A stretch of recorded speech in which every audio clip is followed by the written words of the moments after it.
If you don't vote the way they want you to vote in the legislature, they will target you the next primary, even if you're a conservative Republican. But if you don't vote the way they want you to vote, then they say, well, we're going to target you, and that's what they do. And then they send out all these mailings. They exaggerate their voting records. They don't care if they lie. These things all came in at the last minute.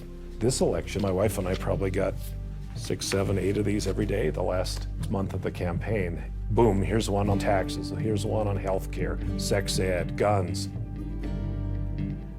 You know, they call them dark money groups, and that's exactly what they are. We'll never know who the donors were. We've seen recently the rise of the C4 organization, the social nonprofit organization. They do not have to report their donors. Dark money nonprofit organizations have sprung up in the wake of Citizens United.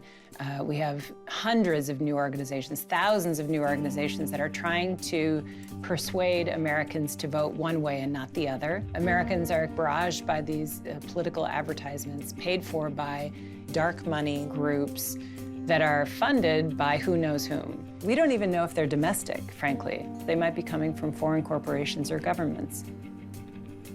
This corporation wants to influence our politics, but they don't want the public to know that they're trying to influence our politics, because that could hurt their bottom line, perhaps.